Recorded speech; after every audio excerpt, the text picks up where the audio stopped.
오늘은 푸른 감람나무처럼이라고 하는 제목으로 은혜의 시간을 좀 나누어 보고자 합니다. 오늘 시편의 배경을 읽어보면 참 이렇게 암담한 것과 같은 상황인데, 성경에 악한 사람이 참 많이 있지만 그 가운데 한 사람이 바로 에돔 사람 도액이라고 하는 사람이에요. 사울 왕의 목자장인데, 사무엘상 21장 22장에 가게 되면 다윗이 본격적으로 이제 사울 왕을 피해서 도피 생활을 하기 시작합니다.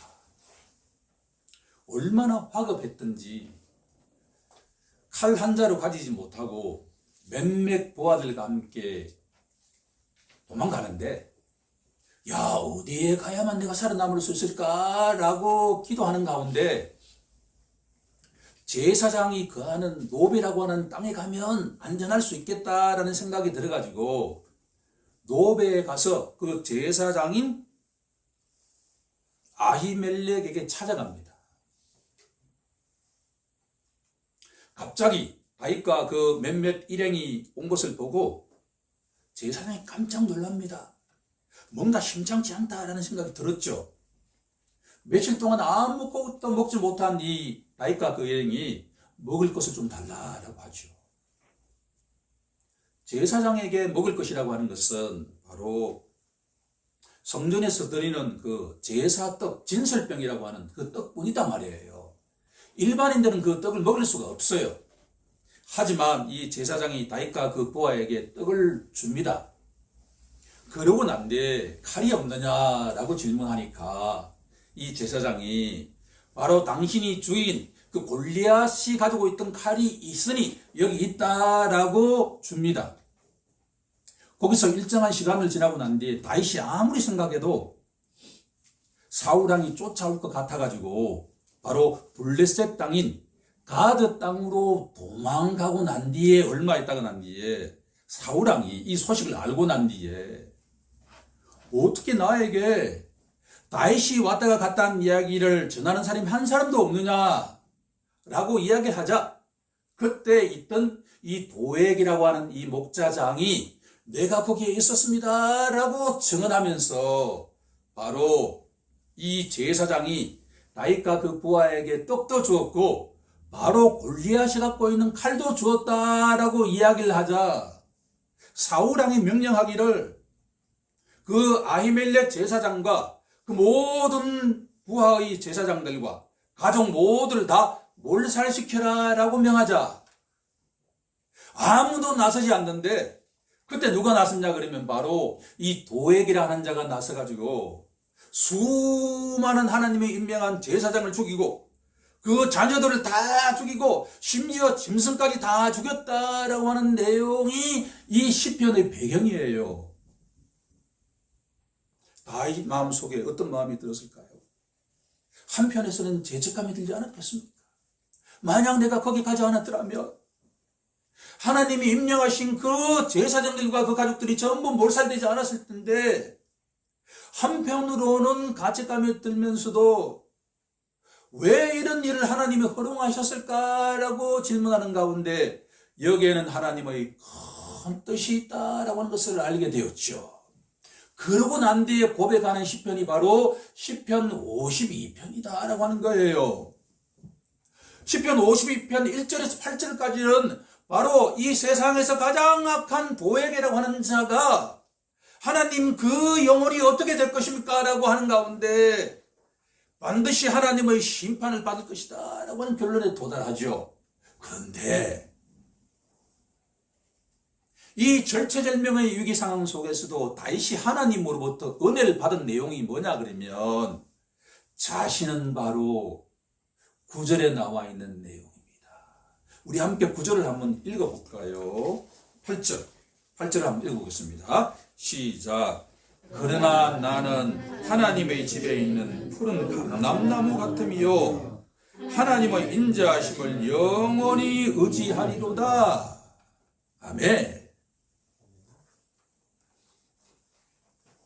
다윗은 자신이 하나님의 집에 있는 풀은 뭐라고요?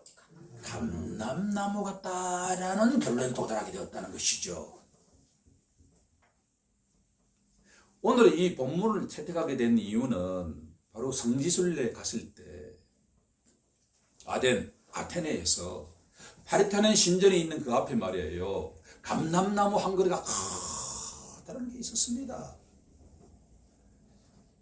그 감람나무 앞에서 가이드 목사님을 통해 가지고 역사적인 배경을 읽는 가운데 이 감람나무의 수명이 얼마나 되었느냐 그러면 2400년이 되었다는 거예요.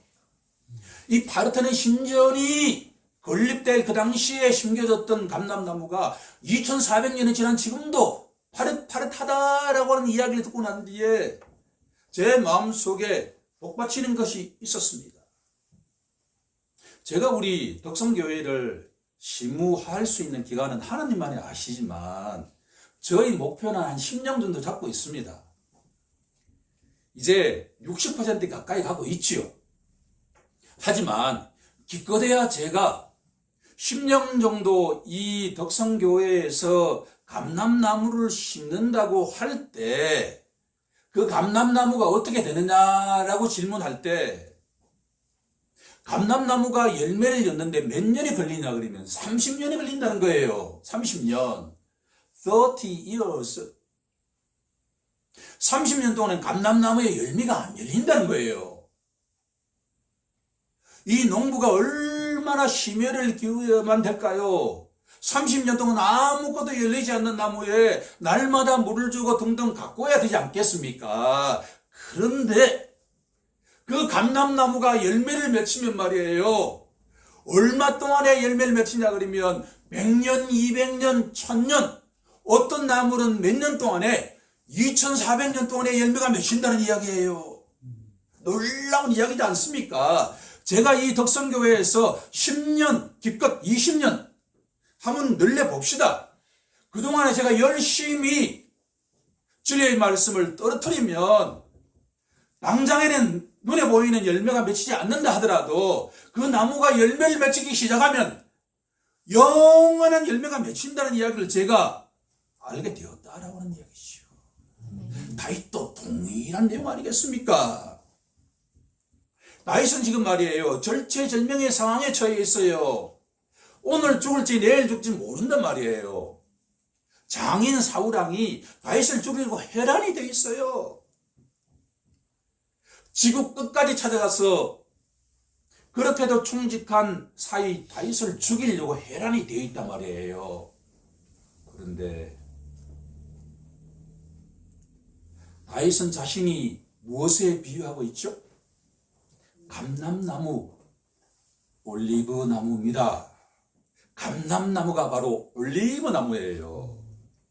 나는 푸른 올리브 나무다.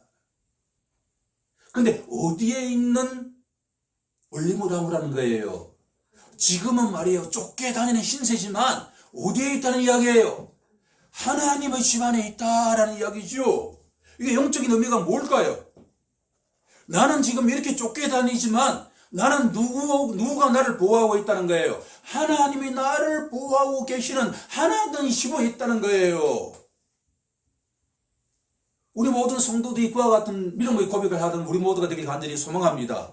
우리가 광야 같은 바위과 같은 쫓겨다니는 신세가 있다 하더라도 나는 바로 하나님의 집 안에 있는 뭐라는 이야기예요? 감람나무, 푸른 감람나무라는 이야기예요. 지금은 나를 통해서 열매가 맺히지 않지만 때가 되면 30년이 되면 내가 이 다윗을 통해 가지고 열매를 맺히게 되는데 이 열매가 언제까지 계속된다는 거예요?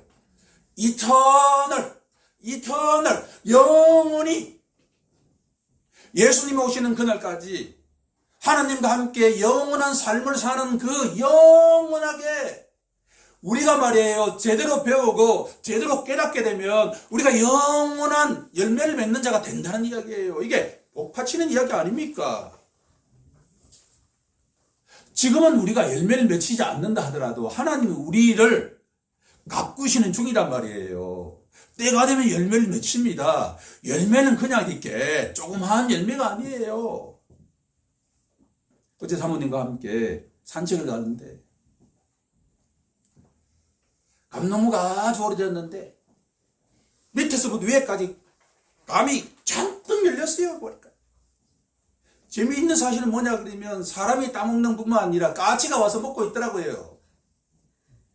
푸른 감람나무는 사람들에게만 큰 영향을 미치는 것이 아니라 누구에도 영향을 미친다는 거예요.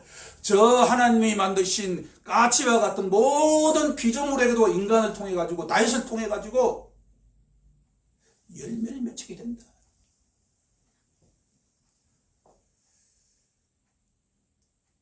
다윗은 누구를 상징하고 있을까요? 때가 되면 다윗의 후손 예수 그리스도를 통해서 모든 천하 만민이 인간을 비롯한 모든 피조물들이 다 큰 은혜를 받는다라는 이야기 아니겠습니까?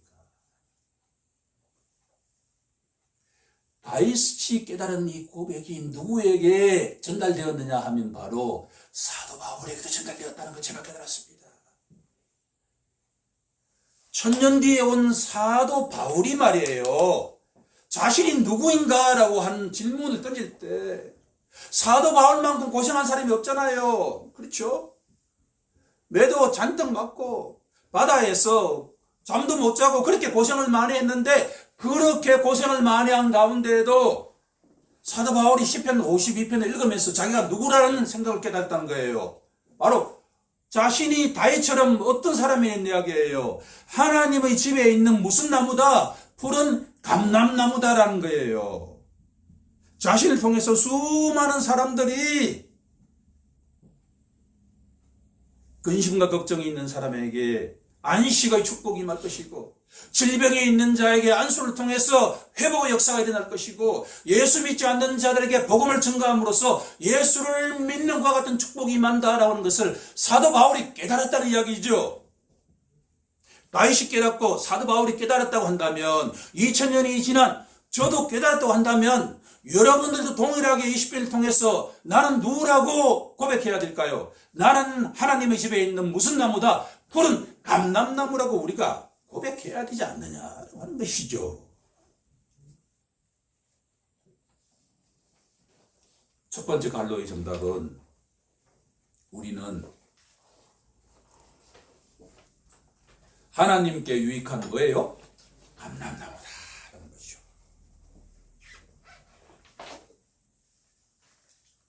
여기 앉아있는 우리 모든 사람들은 다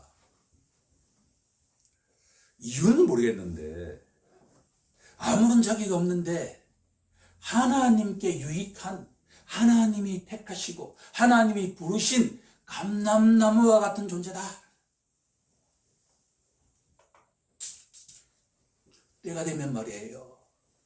때가 되면 우리가 열매를 맺힐 텐데 우리가 맺는 열매라고 하는 게 영원한 열매라고 생각하면 가슴이 벅차오르지 않습니까, 여러분? 감람나무, 곧 올리브나무는 히브리어로 자이트라고 하는 단어인데 이 단어가 성경 전체에서 성경 66권 전체에서 몇 번 나오느냐 그러면 38번 나온대요. 38번. 그런데 이 감람나무라고 하는 단어가 상징하는 뜻이 몇 가지가 있는데 주보에 잘 정리가 되어 있죠. 첫 번째가 약속의 땅을 상징한다. 감람나무라고 하는 단어가 나올 때마다 약속의 땅을 상징하는 경우가 있다는 거예요. 신명기 8장으로 가게 되면 8장 7절에 가게 되면 신명기 8장 7절에 가면 제가 읽어보겠습니다.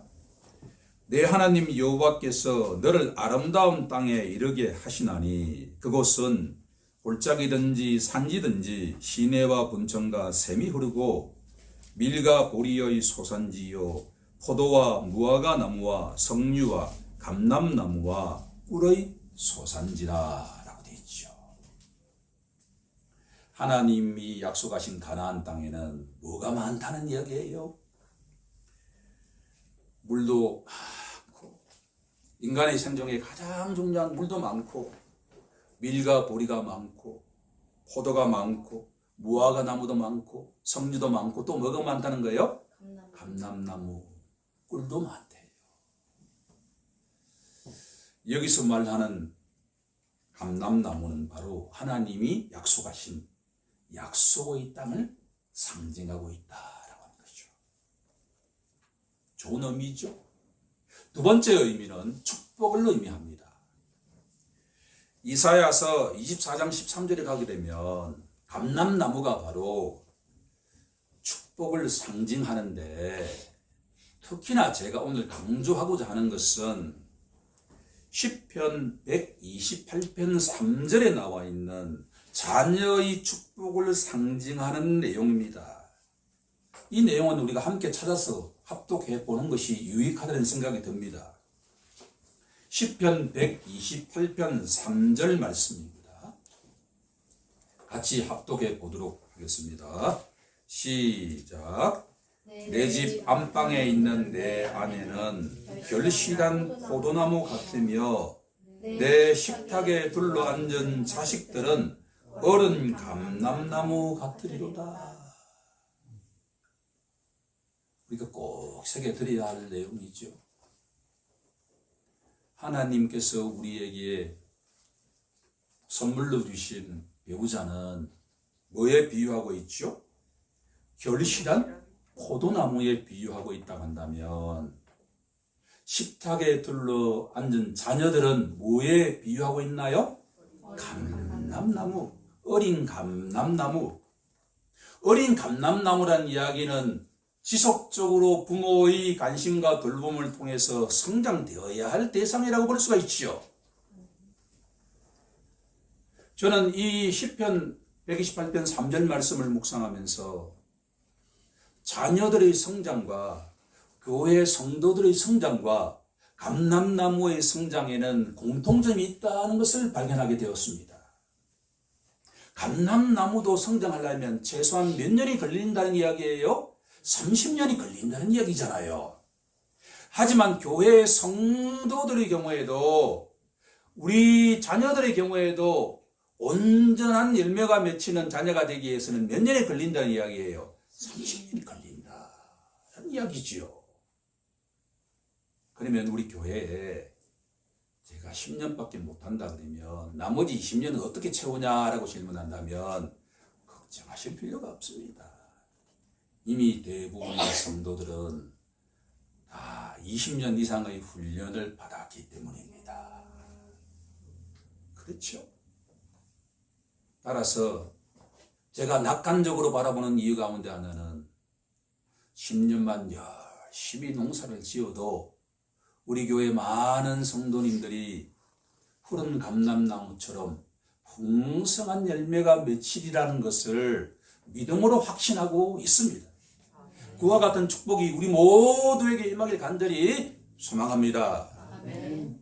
자, 두 번째 내용은 뭐냐 그러면 보다 은혜로운 내용인데, 다윗이든 사도 바울이든 저든 우리 모든 사람이든 하나님께서 우리들을 택하시고 부른 감람나무인데, 우리는 원래 누구냐 그러면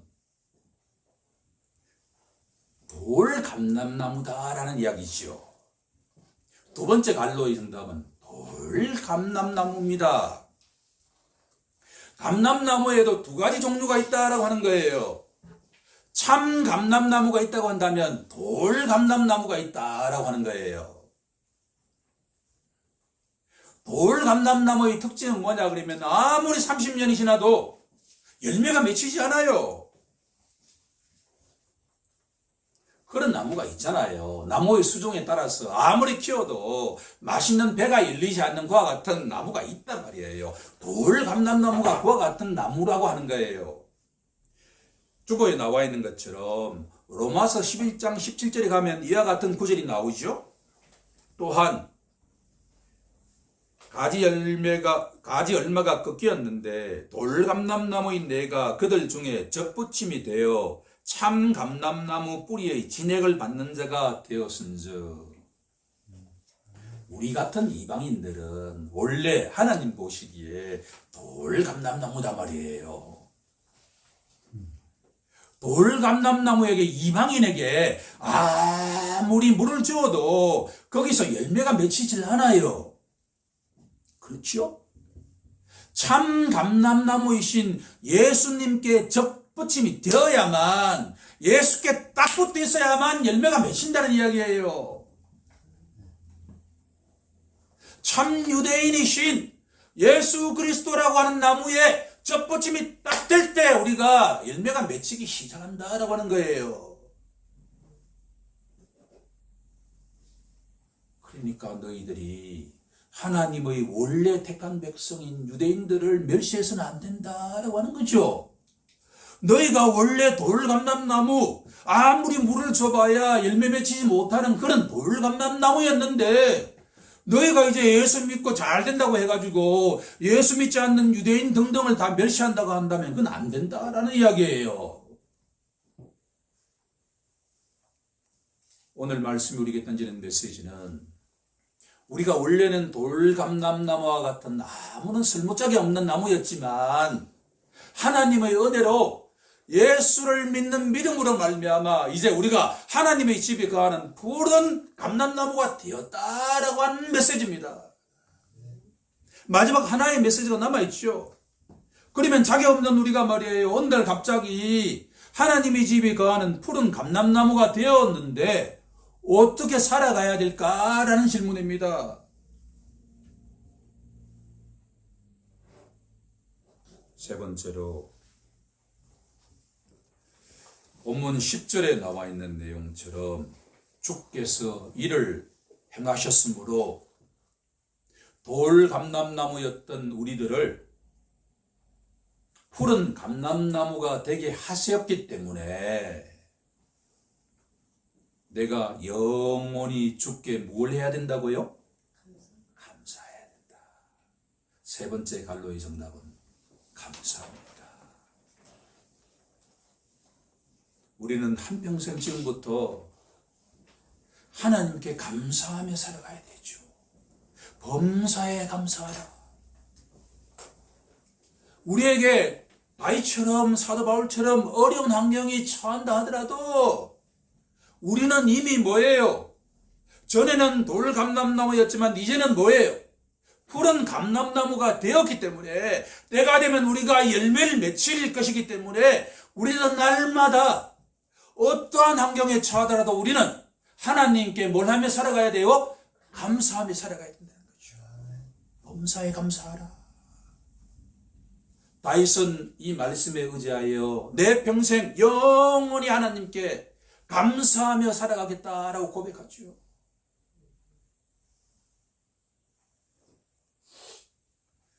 하나님께 감사한다는 것은 본문 9절 중반에 나와 있는 것처럼 주의 이름이 선하시다라는 내용입니다. 하나님은 항상 선하신 분이다. 우리 눈앞에 조그만 어려움이 닥친다 하더라도 하나님은 선한 길로 우리를 영원히 인도하신 분이기 때문에 범사에 감사라는 이야기예요. 우리가 힘들 때일수록 더욱더 감사하는 우리 모두가 되어야 할 줄 믿습니다. 하나님 회복시켜 주셔서 감사합니다. 하나님 들어주셔서 감사합니다. 감사하면서 다가오는 한 주도, 다가오는 한 달도 하나님은 선하신 분이고, 하나님은 긍휼이 풍성하신 분이고, 하나님의 인자가 풍성하신 분이다라고 고백하면서 살아나가는 우리 모두가 되길 우리 주 예수 그리스도 이름으로 간절히 축원하옵나이다. 아멘.